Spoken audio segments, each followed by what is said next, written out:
बिस्मिल्लाहिर्रहमानिर्रहीम। मेरे पाकिस्तानी भाइयों बहनों बुज़ुर्गों, काफ़ी दिनों के बाद मैं अब के फिर दोबारा यूट्यूब के ज़रिए आपसे मुखातिब हो रहा हूँ। अब के बार वही अहमद फराज का शेर दोबारा याद आ रहा है। ज़ब्त लाजिम है मगर दुख है क़यामत का फराज, ज़ब्त लाजिम है मगर दुख है क़यामत का फराज, ज़ालिम अब के भी नहीं रोएगा तो मर जाएगा। 25 मई को जो पाकिस्तान में हुआ, पाकिस्तान की सड़कों पे हुआ, पूरी दुनिया में बैरून मुल्क हम लोगों ने, पाकिस्तानियों ने बड़े दर्द और कर्ब के साथ अपने मुल्क के साथ ये सलूक देखा कि माएँ बहनें बच्चियाँ बच्चे नौजवान बूढ़े हर शहर में तशद्दुद का शिकार हो रहे हैं।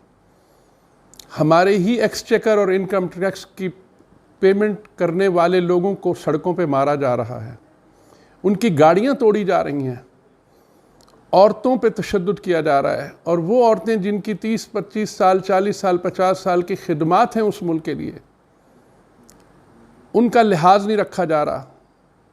साबका चीफ जस्टिस साहिबा तक को उसके घर में जाके हरासा किया गया। अल्लामा इकबाल की बहू को उनके घर में जाके हरासा किया गया। जस्टिस नासरा का बयान पढ़ा, वो देखा अपनी आंखों से कितना कर्बनाक है। पुलिस कौन है? पुलिस भी तो पाकिस्तान के बच्चों की भर्ती हुई लोग हैं, वो भी तो बच्चे पाकिस्तान के बच्चे हैं। ये कौन है जो पाकिस्तान के बच्चों को मारने को, एक दूसरे को लड़के मरने को कर रहा है? खुदारा मुझे तो ये समझ में नहीं आती कि ये खामोशी, ये क्यों खामोशी थी? हमारे फ़ौज के सरबराहान ने क्यों ये खामोशी रखी? हमारे जजेस हजरात ने ये खामोशी क्यों रखी? जब उनको पहले से पता था कि 25 मई को एक कॉल है, तो ये सारा का सारा मामला उन्होंने एक ऐसे वज़ीर दाखिलिया के हाथ में क्यों दिया जिसकी काबिलियत और अहलियत और उसको वो अच्छे से समझते हैं सारे जजेस।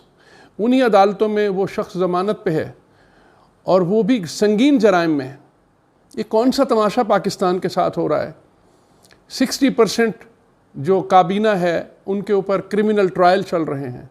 ख़ुद वज़ीर आज़म साहब जो हैं उनको हल्फ उठाते हुए या उनकी काबीना को हल्फ उठाते हुए ये ख्याल नहीं आया कि हम किसको अल्लाह को हाजिर नाजिर जान के ये हल्फ उठा देते हैं कि जिसमें आप ऑलरेडी कानून शिकनी के मुर्तकिब हो चुके हैं और तसलसल से ज़मानत पर हैं और ट्रायल लेवल पे हैं, इन्वेस्टिगेशन से निकल के ट्रायल लेवल पे आ गए हैं, चार्ज फ्रेम हो गए हैं, चार्ज फ्रेम होने वाले हैं। खुदा के लिए इस मुल्क के साथ ऐसा सलूक ना होने दीजिए। और इसमें अल्लाह को जवाब देना होगा और इसी दुनिया में देना होगा उन सब को जिन्होंने ये गफलत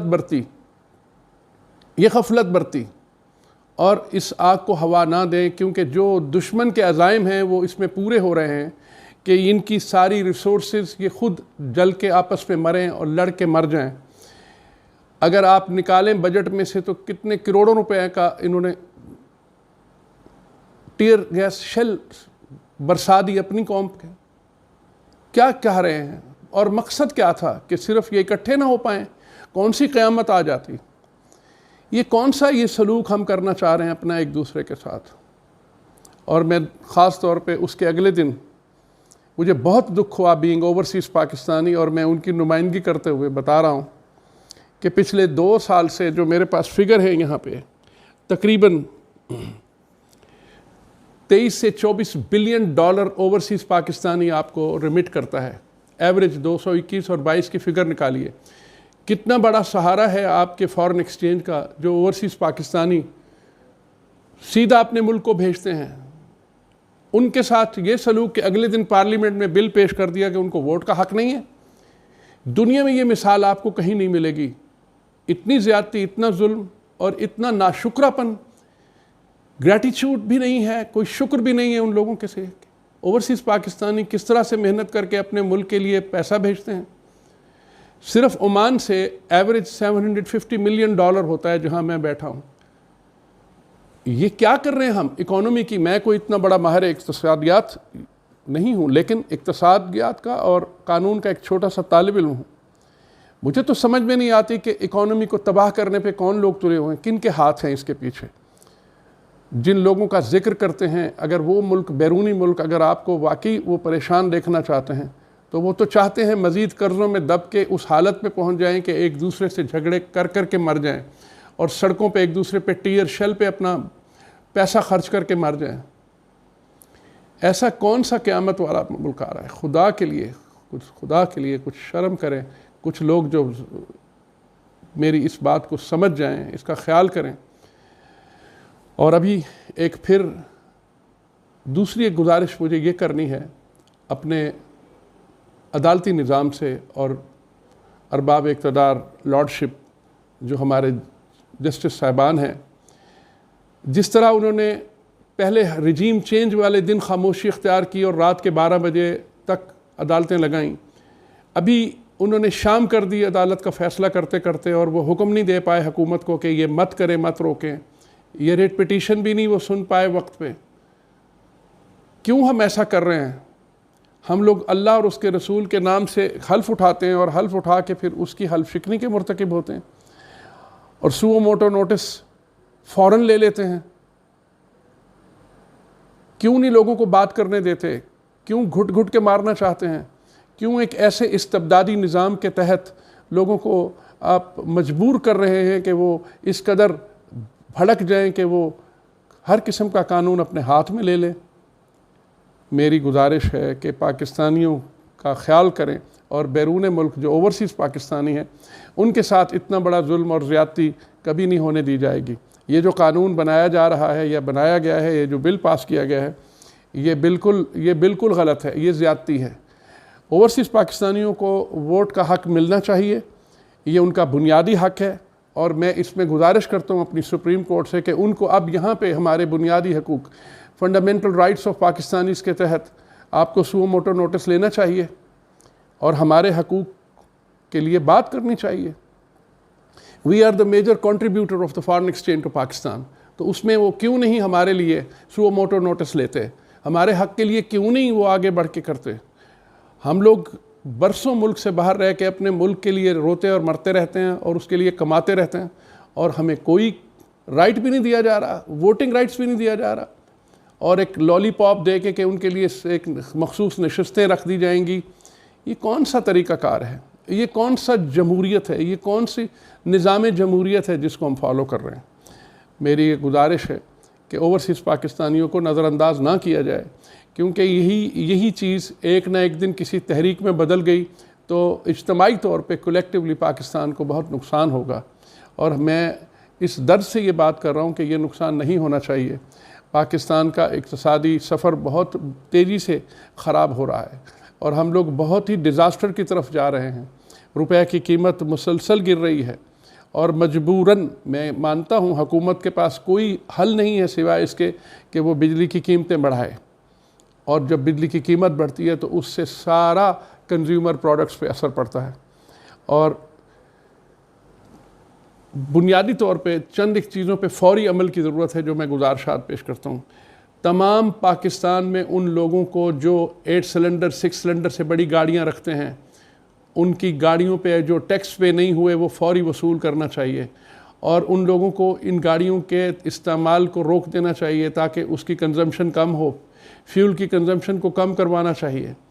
तमाम गैर ज़रूरी अखराजात के लिए जो इम्पोर्टेड गुड्स हैं, लग्जरी आइटम्स हैं, उनको फ़ौरन पाबंदी लगा देनी चाहिए और उनके इस्तेमाल पे भी पाबंदी लगा देनी चाहिए, बल्कि उनकी सेल पे भी पाबंदी लगा देनी चाहिए, ताकि ये तायुश की जितनी चीज़ें हैं, लग्जरी आइटम्स हैं, उनको ख़त्म किया जाए, क्योंकि हम इसके मुतहम्मिल नहीं हो सकते। पाकिस्तान की जो इकनॉमिक कंडीशन है उसमें जिन लोगों ने जो किया, जिन सियासतदानों ने, जिन लोगों ने अपने पेट भरे, जिन लोगों ने मुल्क का माल खाया, जिन लोगों के अवाम के हकूक़ गसब किए, ये अल्लाह ताला का निज़ाम है और ये लॉ ऑफ नेचर है कि they will face the consequences. और ये आप देखेंगे, ये मेरी प्रेडिक्शन है कि यकीनन उनको अपने किए की सज़ा भुगतनी होगी। और ये जो हकूक़ लोगों के अम्वाल नस खाए हैं, उन्होंने लोगों के हकूक़ का उन्होंने गसब किया है और अपने बच्चों को तायुश में रखा हुआ है, महल्लात में रखा हुआ है, और लोगों के बच्चे जो हैं वो 2 वक्त की रोटी को तरस गए हैं। इनको जवाब इसी दुनिया में देना होगा। आप यकीन कीजिए ये जालिम कभी भी बच नहीं पाएंगे, क्योंकि जब भी जुल्म होता है उसका अंजाम यहीं पे मिलता है। मैं आपको इससे पहले कि मैं अपनी बात ख़त्म करूं, मैं आपको अपनी ज़िंदगी के 2 वाक़यात शेयर कर देना चाहता हूं। बग़ैर नाम लिए मैं आपको बताऊं कि मैंने अपनी ज़िंदगी में ऐसे अमीर तरीन लोग देखे हैं कि जिन्होंने अपने बोइंग तैयारे ख़ुद अपने लिए रखे हुए थे और अरबों डॉलर के मालिक थे, बैंकों के मालिक थे, लेकिन इसी कोविड के दौरान जब वो मरे हैं तो वो रात की तारीकी में कोविड से मरे हैं और सिर्फ 4 आदमी उनके जनाजे में थे, सिर्फ 4 अफराद, और कोई नमाज जनाजा भी प्रॉपर नहीं हुआ और उनको 4 आदमियों ने जाके दफन किया। इसी तरह एक और साहब को भी मैं जानता हूँ जिनका आज से 20 साल पहले मैं ज़ाती तौर पे जानता हूँ कि सिर्फ उनकी जायदाद की रेंटल इनकम जो थी वो तकरीबन $4 लाख थी हर महीने। $4 लाख हर महीने सिर्फ रेंट आते थे। जायदाद का अंदाज़ा आप लगा लें। उनकी भी टांगें कट गईं उसकी वजह से, शुगर की वजह से, और वो बिस्तर पे रहे और बहुत बुरी हालत में 3-4 साल रहने के बाद दुनिया से चले गए कोविड के दौरान। और खुदा के लिए सब जो इस हवस ज़र में मरे जा रहे हैं लोग, जो भी इक़्तिदार में अपने आप को समझते हैं कि ये दौलत शायद उनके बच्चों के काम आएगी, आप यकीन करें ये जो सूरत है इसको पढ़ा करें। मैं कोई मुल्ला नहीं हूँ और ना मुल्ला होने का दावा करता हूँ, लेकिन मुझे मौलवी पाकिस्तान से शिकवा है कि जब ये 25 मई को सब कुछ हो रहा था तो क्या किसी आलिम को या किसी मौलवी को ये पता नहीं था? मैंने एक भी बयान किसी का नहीं सुना कि ये मजम्मत करें कि ये क्या कर रहे हैं पाकिस्तान के शहरियों के साथ। पाकिस्तान के शहरियों के साथ ये सलूक होना चाहिए जो किया गया है। क्या ये हुकूमत करने का अंदाज़ होता है? और वज़ीर दाखिला साहब बड़े फ़ख्र से कहते हैं, देखें हमने तो उनको निकलने नहीं दिया, हमने उन पर कैसे उनको रोका। और जो पुलिस अफसरान जिन्होंने ये तशद्दुद किया वो भी खुदा को जवाब देंगे। उनके घर में भी बेटियां, बहनें, बच्चे हैं। दे शुड फील कि किसी इस्तबदाद और जुल्म का साथ देने में वो आप जालिमों में से गिने जाएंगे। आप यकीन करें ये सूरत मुझे मुसलसल याद आती है।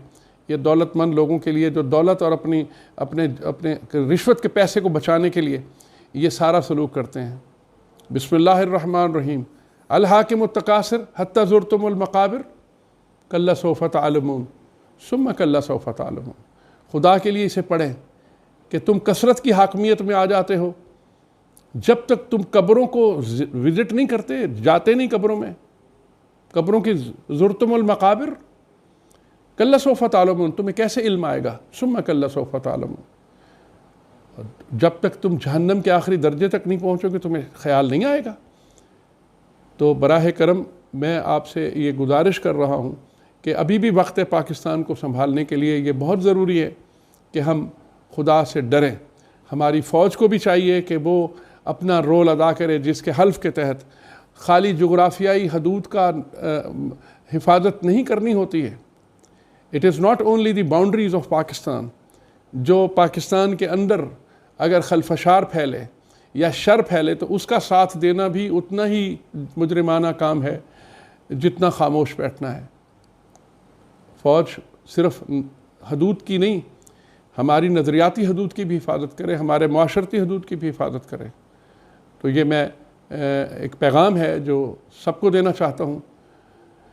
मुझे ज़ाती तौर पे इस बात से बिल्कुल कोई गर्ज नहीं है कि नवाज़ शरीफ साहब हुकूमत करें या शहबाज करें या इमरान खान करें, लेकिन सच ये है कि आप मुनाफ़क़त ना करें अपने मुआशरे के साथ। मुनाफ़क़त ना करें। रहें तो आप इंग्लिस्तान के बंगलों में और यहाँ पे पाकिस्तानियों से हमदर्दी का इजहार शुरू कर दें। दौलत जो है आप बाहर रखें और यहाँ आके पाकिस्तानियों से उनके साथ दुख बांटने की बातें करें और पार्लियामेंट में आके यहाँ मज़लूम का तज़किरा शुरू कर दें। तो दिस इज़ नॉट फेयर। ये हिपोक्रेसी ज़्यादा देर नहीं चल सकती, बिल्कुल नहीं चलेगी। हर चीज़ एक्सपोज हो गई है, हर चीज़ खुल के सामने आ गई है। और जो दुश्मन है उसका मकसद बहुत तेज़ी से हल हो रहा है कि इकनॉमिकली इतने कमज़ोर कर दिया जाए और इनको इतना वीक कर दिया जाए कि ये किसी तरफ देखने के काबिल ना रहें और अल्टीमेटली इनका ख़ात्मा खुद आपस में लड़ झगड़